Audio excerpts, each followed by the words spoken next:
할렐루야. 우리 교회는 찬양대가 참 잘하는 것 같습니다. 주의 은혜 가운데 오늘도 주시는 말씀이 또 하나님의 은혜가 아니면 안 된다는 이 찬양과 참 잘 맞습니다. 오늘도 우리의 간절한 기도에 응답하시고 우리의 개개인의 삶의 연약함을 그냥 내버려 두지 않으시는 좋으신 하나님의 이름을 찬양합니다. 할렐루야. 여러분, 무엇인가 누군가에게 아주 절박하게 부탁을 해보신 적이 있으십니까?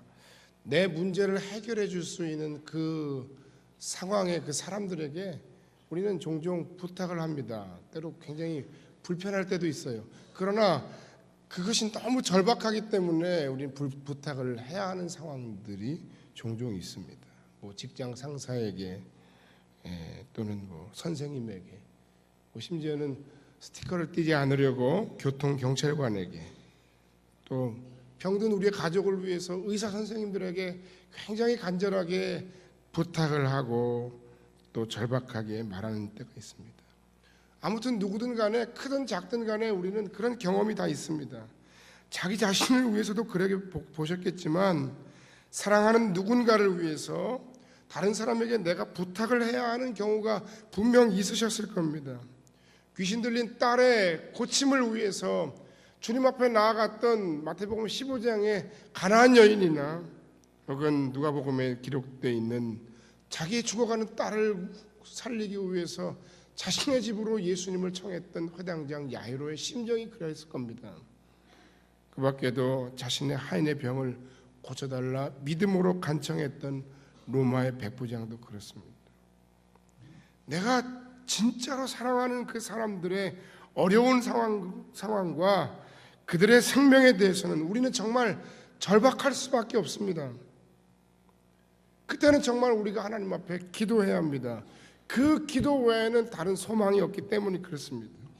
그리고 하나님은 정말 우리의 그와 같은 절박한 기도에 응답해 주시는 분이십니다. 할렐루야. 우리 주님께서는 말씀 속에 보니 이들의 모든 절박한 간절한 그 소원을 들어 응답해 주셨습니다. 할렐루야. 그런데 우리가 이런 절박한 소원을 가져야 할 만한 것에 절박한 그런 마음을 가지고 살아가고 절박한 기도의 제목을 가지고 살아가면 다행인데, 여러분, 그런데 우리가 우리의 마음과 생각을 온통 어디에 빼앗기고 살아가는지 모르겠습니다. 별로 절박하지도 않아야 할 것에 우리는 절박해야 하고 우리의 온 마음을 온통 빼앗기고 살고 있지는 않습니까? 여러분의 삶의 현재 가장 절박한 소원은 무엇입니까? 한 가지 다 각자 개개인의 어떤 문제들이 있을 겁니다. 이 문제만 해결된다면 내 인생에 정말 아무런 문제가 없을 텐데.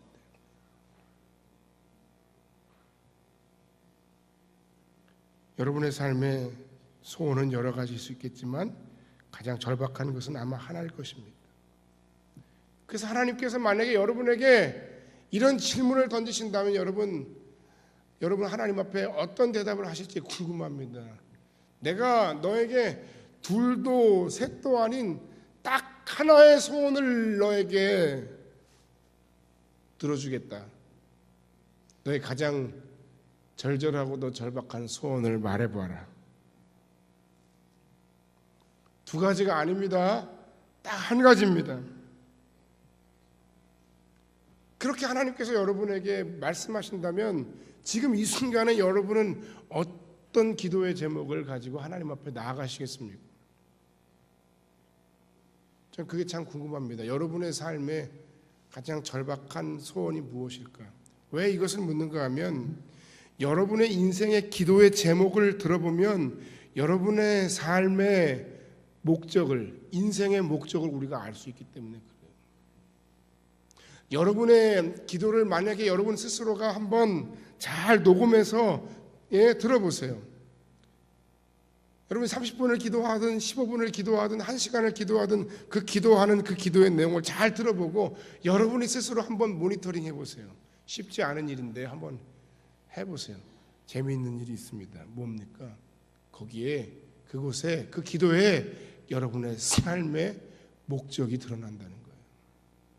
숨길래야 숨길 수가 없어요. 오늘 본문에는 하나님을 기쁘시게 한 한 사람의 절박한 소원이 나옵니다. 여러분의 인생에 현재 정말 중요하고 절박한 정말 여러분을 힘들게 하는 삶의 문제들이 있겠지만 그러나 그것을 뛰어넘는 하나님 앞에서의 우리의 절박한 소원이 있습니다. 우리는 엘리사로부터 그 절박한 소원을 들을 수 있습니다. 이것이 그에게만 절박한지 아니면 오늘 이 말씀을 함께 나누는 나와 여러분들에게도 절박한지 한번 깊이 생각하고 하나님 앞에서의 진정으로 절박한 소원이 무엇인지 함께 나누는 그런 아침이 되기를 원합니다. 첫 번째, 하나님의 사람의 가장 절박한 소원은 바로 하나님과 함께하는 삶을 살아가는 것입니다. 위대한 하나님의 선지자였던 엘리야는 이제 자신의 사명을 다 감당하고 하나님의 부름을 받아 곧 승천하게 됩니다. 성경에 보면 죽음을 보지 않고 승천한 두 사람이 나오죠. 예수님 외에 에녹과 그리고 엘리야입니다. 그 예수님의 그 승천하심의 그 모형인 것 같습니다. 그리고 곧 승천할 그 마지막 시간에 그는 자신의 영적 사명의 계승자인 엘리사에게 묻고 있습니다. 내가 너에게 어떻게 해주기를 원하니? 나한테 무엇을 바라는데 너는 이렇게 나를 힘들게 귀찮게 끝까지 따라오는 거니? 그랬습니다. 이제 자신의 삶의 마지막을 정리하면서 엘리야가 길갈에서 베델로, 베델에서 여리고로, 그리고 여리고로에서 요단으로 건너가는 그 모든 과정 가운데 지금 엘리야를 쫓아가는 선지생도가 아무도 없습니다. 쫓아오지 말라고 했기 때문입니다. 그러나 엘리사는 계속해서 그 스승을 쫓아갑니다. 왜? 절박한 무언가가 있었기 때문이죠. 다른 사람은 보지 못했던, 다른 사람들은 요청할 줄 몰랐던 그 절박한 그만의 어떤 간절한 소원이 있었기 때문입니다. 그 절박한 그의 간절한 소원, 그것 때문에 그는 스승을 떠나갈 수 없었어요. 그 주변에 수많은 선지 생도들이 너는 왜 그렇게 스승을 떠나가냐? 이제 선생님 승천하신다잖아. 그러나 그는 사람들의 말에도 아랑곳하지 않고 끝까지 스승을 따라갑니다. 그리고 마지막 순간에 내가 너에게 무엇을 하여 주기를 원하니? 라는 그 대답을 듣고서야 비로소 그 스승에게 한 말이 있습니다. 바로 9절 말씀입니다. 당신의 성령이 하시는 역사가 갑절이나 내게 있게 하소서. 그는 왜 하고 많은 수많은 인생의 소원 가운데 왜 하필 당신의 성령이 하시는 역사가 갑절이나 내게 있게 하소서라고 말한 것일까요? 이 말을 잘 생각하고 풀어보면 이런 내용입니다. 당신 안에 당신과 함께 하셨던 그 하나님의 역사가, 그 하나님의 영 성령의 역사가 내 안에도 갑절이나 있기를 원합니다.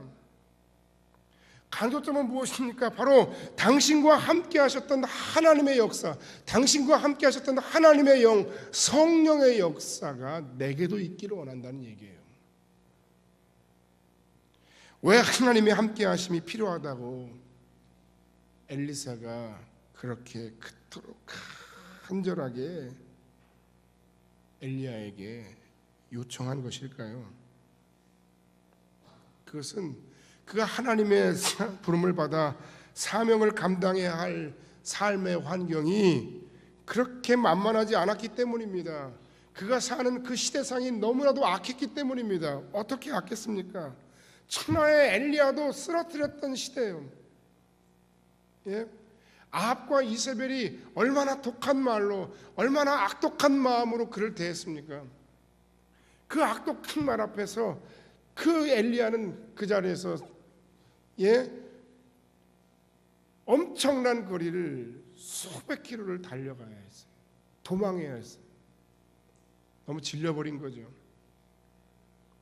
이스라엘 백성 역시 마찬가지였어요. 갈멜산에서 소위 갈멜 대첩이라고 불릴 만큼 엄청난 기도의 영적 대전에서 승리한 그였지만, 그리고 그들을 향해 너희가 어느 때까지 하나님과 우상 사이에서 머뭇머뭇하려느냐, 하나님이 너희의 하나님이시면 그에게 나오라 했지만 이스라엘은 돌아오지 않아요.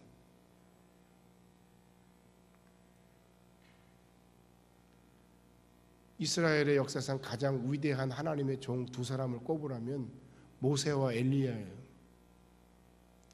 그런데 그 엘리야도 감당하지 못했던 그 시대에 그 엘리야의 영적 사명을 계승해야 했던 엘리사의 마음이 어떻겠습니까? 엘리사는 우리와 별반 다르지 않은 평범한 사람이었습니다. 그저 농사짓다가 부름받은 정말이지 너무나도 평범한 선지자 후보생이었습니다. 한마디로 말해서 세상은 악하고 사단은 교묘하고 나는 너무 연약합니다.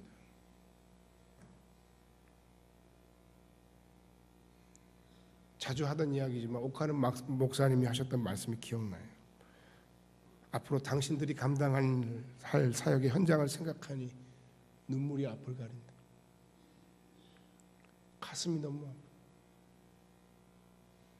제가 교육전도사로 성험교회 사역자가 된 것이 1989년 12월 25일입니다. 거의 25년 됐어요.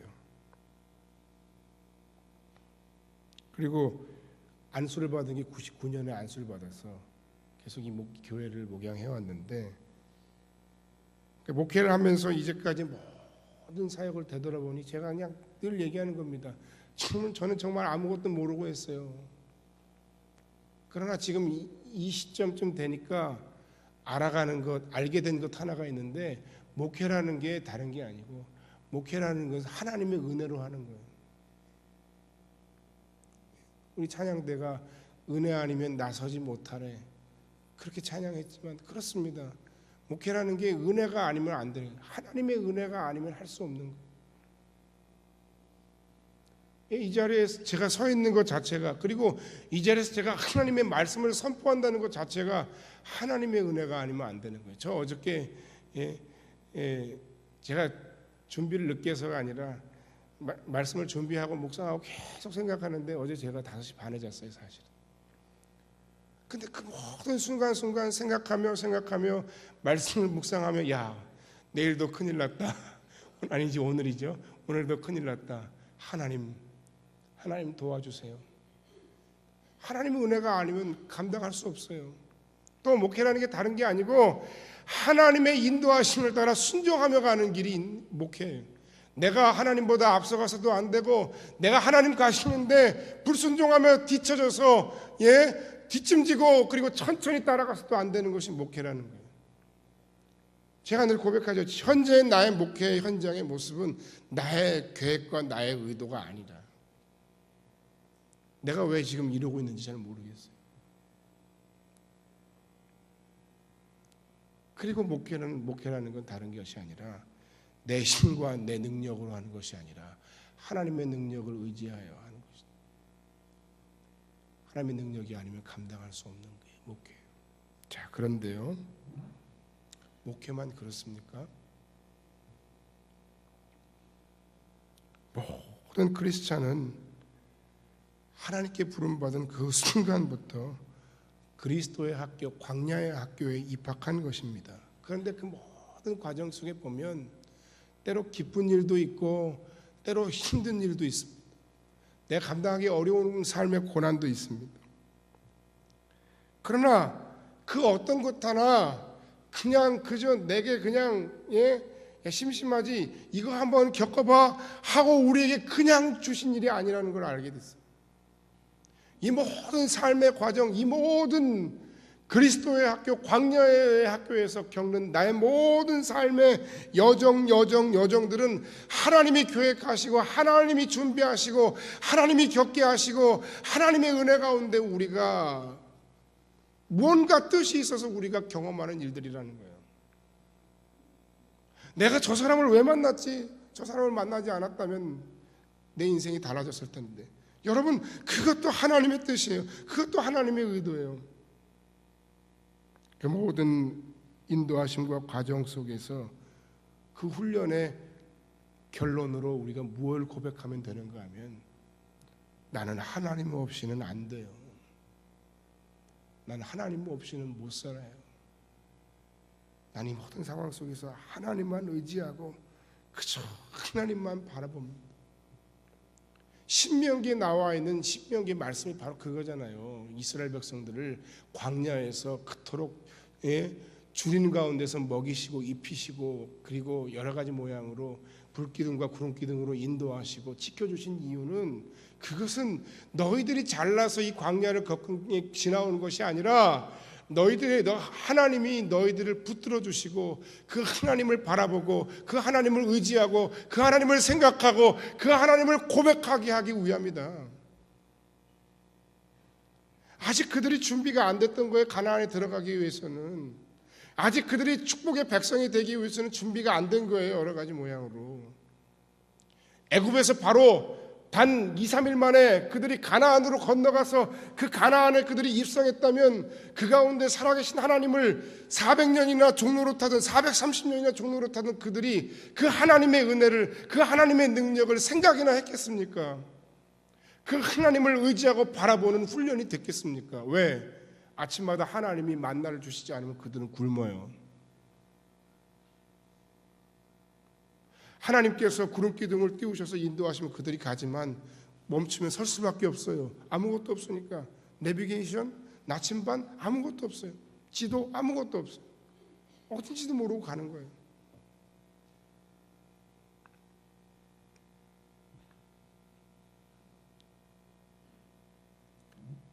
우리는 그러므로 우리의 삶의 모든 환경 속에서 뭘 깨닫고 알아야 되느냐. 내가 고난을 만나든지 아니면 내가 내 모든 인생의 삶 가운데 좋은 일을 만나든지, 우리가 그때 그 순간마다 깨닫고 고백해야 하는 한 가지, 이 모든 것은 하나님의 은혜입니다. 하나님의 은혜가 없이는 안 됩니다. 하나님 없이는 안 돼요. 하나님과 늘 동행하는 인생 되게 하여 주옵소서. 성령 시대에 사는 우리는 엘리사가 엘리야에게 구한 것처럼 당신과 함께한 그 성령이 나와 함께 있기를 원합니다. 이렇게 기도할 필요는 없어요. 왜냐하면 이미 성령께서 우리 안에 우리와 함께 하시기 때문입니다. 할렐루야. 얼마나 놀라워요. 성령이 내 안에 계셔서 내 속에서 중생의 역사를 일으키셨기 때문에 내가 예수는 주다, 예수를 구주로 고백할 수 있는 거예요. 믿음도 하나님의 선물인 거예요. 할렐루야. 할렐루야. 내 의로, 내 자랑으로, 내 노력으로 나는 원래 그렇게 좀 신실한 사람이야. 그런 사람들이 넘어지는 거예요. 하나님의 은혜로 우리가 여기 서 있는 거예요. 예수를 믿을 수 있는 것, 그 믿음을 주신 게 하나님이세요. 그러니까 성령이 우리에게 또 오시기를 원합니다라고 우리 기도할 필요는 없습니다. 우리 안에 성령이 이미 거하시기 때문입니다. 그분은 우리를 쉽게 버리거나 떠나지 않으십니다. 그러나 이 엘리사의 기도 속에서 우리가 깨닫고 배워야 할 것은 바로 무엇입니까? 이미 나와 함께 하신 그 하나님, 그 하나님에 대한 올바른 지식을 가지고 그 하나님과 더불어 그 하나님과 동행하며 그 하나님의 인도하심에 따라 순종하고 그 하나님과의 교제의 친밀함을 확신하며 그것을 누리고 많은 사람들에게 그것을 선포하는 삶을 살아야 된다는 거예요. 여러분, 지금 누구와 더불어 사시는지를 왜 모르세요? 하나님이 여러분과 함께 하심을 기억하셔야 됩니다. 하나님이 여러분과 함께 하시면서 여러분의 삶을 인도하시길 원하신다는 것을 알아야 합니다. 여러분 뜻대로, 여러분 생각대로, 여러분 마음대로, 여러분의 인생의 주인이 되어서 여러분이 마음대로 살아가서는 안 된다는 거예요. 그러므로 여러분이 어떤 상황 가운데 있습니까? 어떤 절박한 상황 가운데 있습니까? 두려워하지 마시기 바랍니다. 어떤 순간에도 하나님은 당신과 함께 하십니다. 하나님은 당신의 삶의 위기를 그냥 보고만 계시지 않습니다.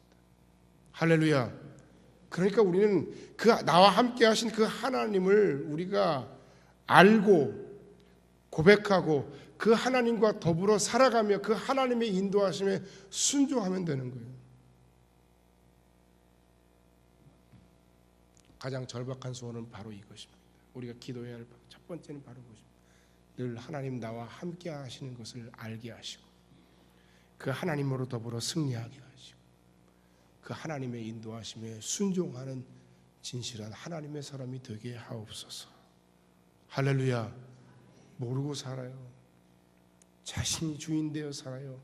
자신의 힘으로 살아요. 우리가 진짜 걱정해야 할 것이 무엇인 줄 아십니까? 그것은 바로 하나님 없는 삶이에요. 하나님과 상관없는 삶이에요. 하나님께서 허락하지 않은 성공을 거머쥔 사람들이에요.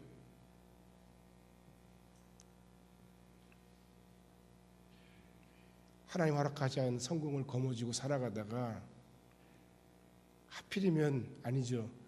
다행스럽게도 그가 하나님께서 사랑하시는 사람이라면 어떻게 되겠습니까?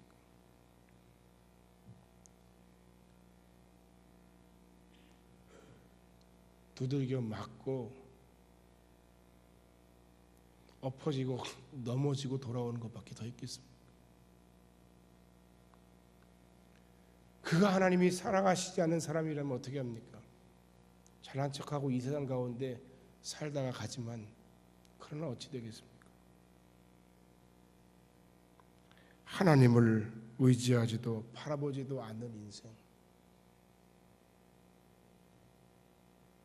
그것이 가장 인생의 불행한 삶입니다. 하나님을 시험하지 마세요. 그러다 큰일 납니다. 큰일 납니다. 하나님의 오래 참으심을 이용하려 들지 마세요. 여러분, 하나님이 여러분에 대해서 지금 참고 계시다고 생각하시는 분 있으세요?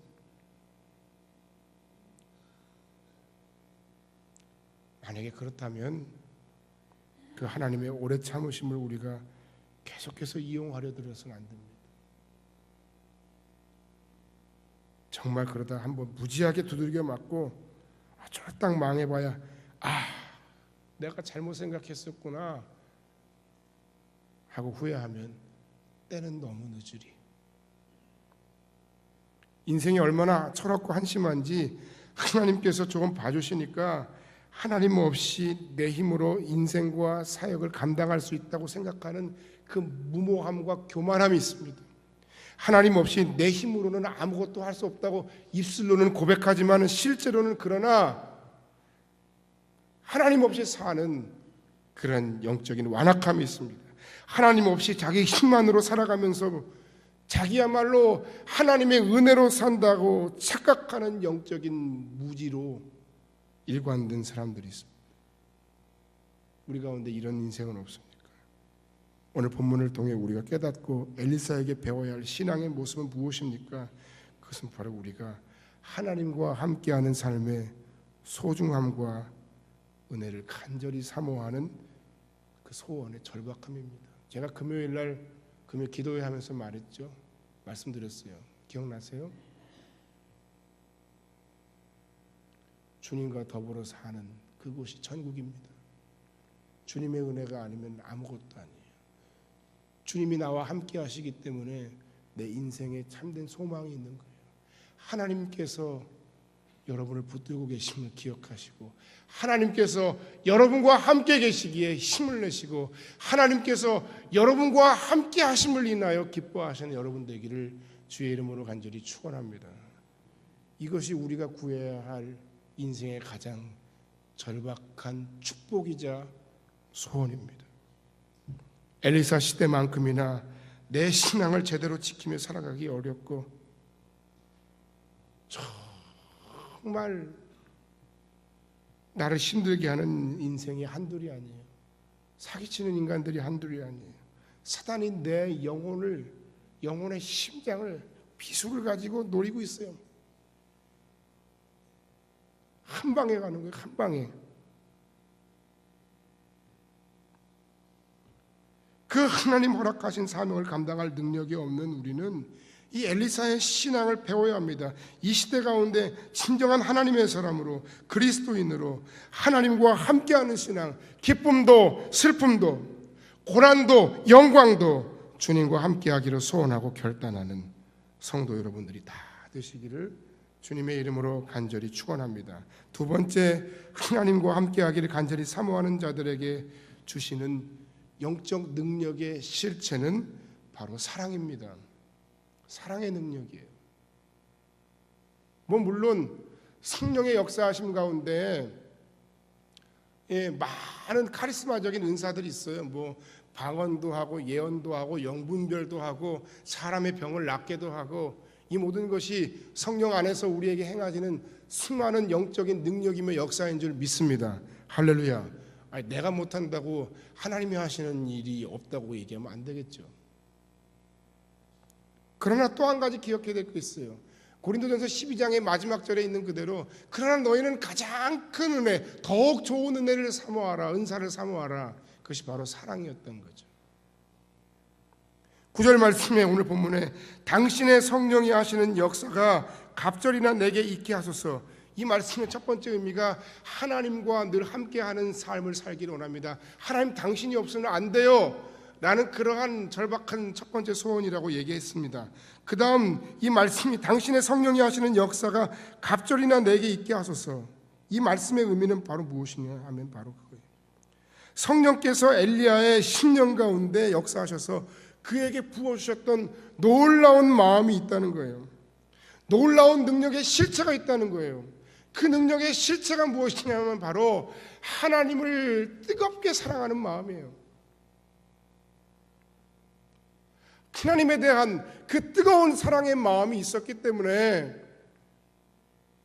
그는 그 모든 시련과 그 모든 역경과 고난을 이겨낼 수 있었던 겁니다. 그래서 엘리사도 그 영적 능력을 구하고 있는 겁니다. 엘리야 당신이 그토록 사랑했던 하나님을 향한 그 사랑과 그 열정이 없이는 저는 견딜 수도, 저는 저에게 주어진 사명을 감당할 수도 없어요. 세상의 온갖 우상들, 권력, 명예, 돈, 이런 것들 앞에서 엘리야가 승리할 수 있었던 것은 바로 하나님에 대한 진정한 사랑이에요. 엘리사가 그토록 간절히 구했던 능력의 실체는 바로 하나님에 대한 생명을 건 뜨거운 사랑이에요.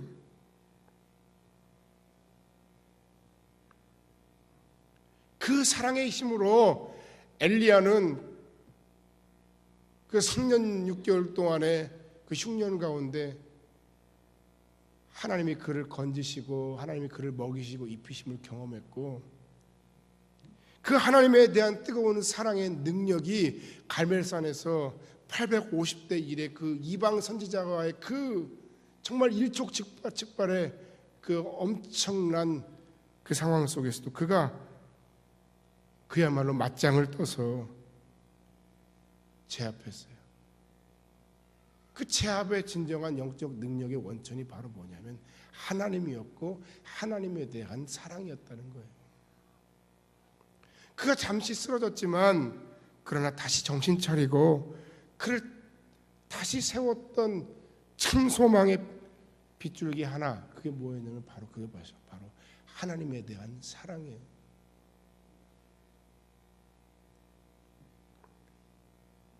여러분, 하나님을 얼마나 사랑하십니까?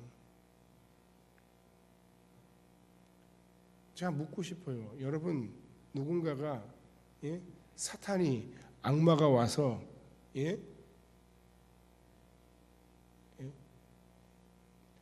내가 얼마쯤 너한테 주면 네 영혼을 나한테 팔을래? 하고 그 파우스트의 그 메피스토펠레가 이렇게 얘기하는 것처럼 너한테 영원한 젊음을 줄 테니까 너 나한테 네 영혼을 팔아. 너의 가장 절박한 것이 뭐야? 내가 그거 해결해 줄 테니까 내 영혼을 나에게 팔아. 라고 얘기한다면 여러분의 아킬레스건은 뭡니까? 여러분은 얼마짜리 신앙입니까? 한 10억쯤 줄 테니까 신앙생활 그까짓 거 때려치지. 아이, 목사님 10억이 뭐예요? 이왕이면 100억은 내야지. 그것도 자랑은 아닌 거예요. 100억을 준다고 우리의 신앙과 영혼을 팔겠습니까? 아이, 목사님 그건 그만두고요, 1,000만 원만 주시면 한번 생각해 볼래요. 이러면 안 되지 않겠습니까? 하나님을 사랑하는데 안 되는 게 어디 있어요? 사랑하는데 우리가 못할 게 뭐 있어요? 사랑하는데 우리가 못 참을 게 뭐 있어요? 사랑하는데 우리가 아까운 게 뭐 있어요? 뭘 계산합니까? 우리가 금요 기도회 때도 나눴지만 하나님을 당신의 삶의 성공을 위한 도구 또는 부하 내지는 여러분의 어떤 적절한 어떤 파트너쯤으로 여러분은 생각하고 있습니까? 만약에 그렇다고 하면 여러분 하나님 앞에 간절히 기도하는 여러분의 기도가 제때 제대로 응답이 안 되고 여러분이 정말 쫄딱 망한다 그러면 여러분 하나님 다 팔아먹게 생겼어요.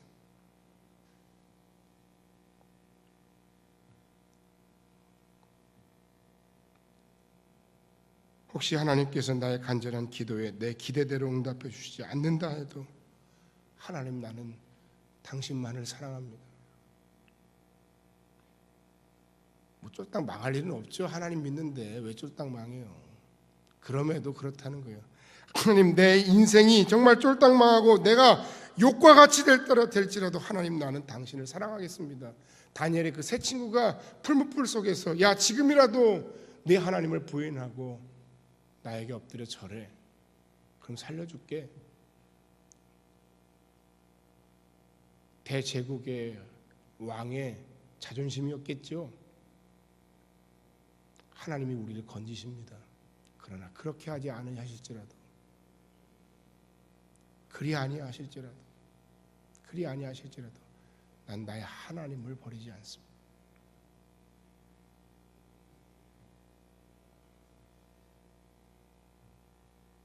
이렇게 고백할 수 있는 영적 능력이 저와 여러분 우리 모두에게 있기를 소원합니다.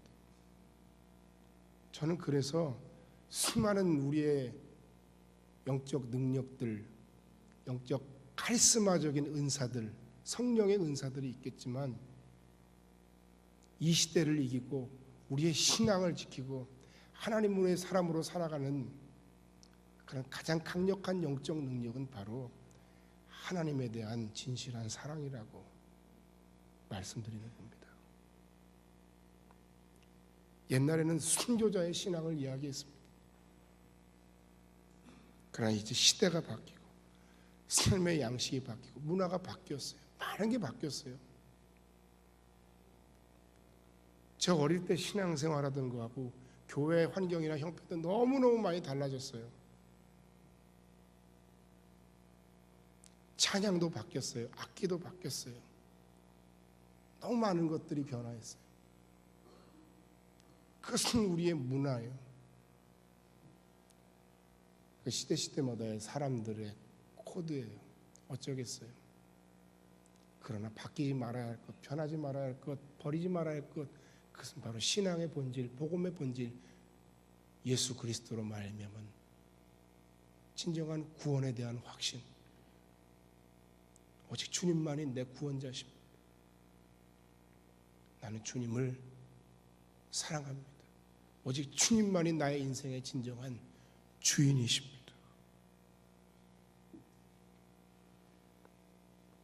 그렇게 살아가야 되는데 시대가 바뀌고 문화가 바뀌고 신앙의 환경이 바뀌었다고 해서, 그렇다고 해서 하나님 사랑하는 게 두 번째고 세상이 첫 번째고, 그거 아니죠. 그게 잘못된 거죠. 그게 잘못된 거죠. 왜 제가 손해를 봐야 합니까? 왜 저만 십자가를 져야 합니까? 왜 저만 자꾸 참아야 하는 거지요? 왜 저만 자꾸 어려운 일을 당해야 하는 거죠? 왜 저만 이런 불편함 속에서 하나님 주신 말씀에 순종해야 하나요?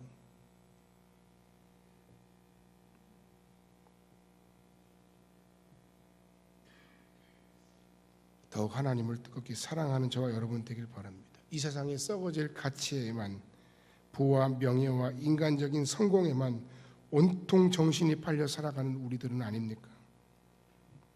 이런 우리를 향하신 하나님의 오늘 말씀을 통한 음성이 바로 나를 진정으로 사랑하는 것이 너희가 절박하게 간절히 구하여야 할 영적 능력이다 라고 선포하고 말씀하시는 겁니다.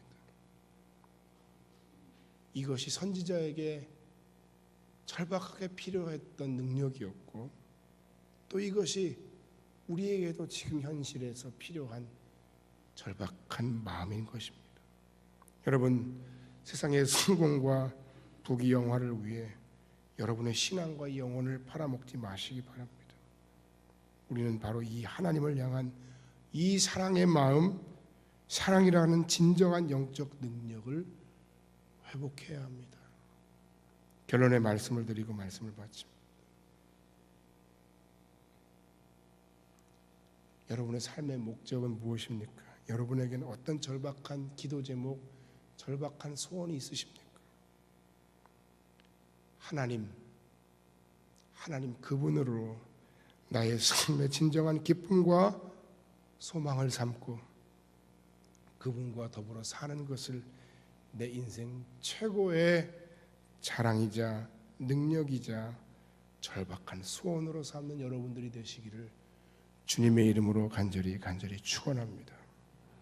여러분의 인생의 가장 절박한 소원, 그 영적 능력을 얻기 위해서 우리가 해야 할 결단은 무엇입니까? 그것은 바로 사모함이에요. 사모해야 돼요. 하나님을 사모해야 돼요. 하나님의 주시는 능력을 사모해야 돼요. 하나님을 뜨겁게 사랑하는 마음을 사모해야 돼요. 그리고 인내해야 돼요. 너 왜 따라와? 오지 마. 그만 오란 말이야. 그래도 엘리사는 포기할 수 없었어요. 아니 뭐하러 가십니까? 아무도 안 가는데 당신밖에 없어요. 너희는 잠잠하라. 혼자였음에도 그는 그에게 주어진 그 절박한 삶의 소원을 이루기 위해 포기하지 않았습니다. 하나님과 함께하는 복된 인생, 하나님께서 우리에게 허락하신 진정한 영적 승리, 그리고 하나님을 또는 누군가를 사랑하는, 누군가를 진정으로 용서하는 우리의 삶의 진정한 승리를 위해서 포기하면 안 됩니다. 쓰러졌을지라도 오늘 이 아침에 다시 일어나시길 바랍니다. 포기하지 마시기 바랍니다. 인내하시기 바랍니다. 사모하시기 바랍니다. 포기하지 아니하면 때가 이름에 반드시 거둡니다. 오늘 우리에게 주신 말씀을 모쪼록 힘입어서 우리 모두가 다시 한번 하나님 앞에서 진정한 영적 능력을 사모하고 소유함으로 우리에게 주어진 이 모든 시대 속에서 하나님의 거룩한 종으로, 하나님의 거룩한 사람으로 승리하며 살아가는 복된 인생 되시기를 주의 이름으로 간절히 축원합니다. 기도하겠습니다.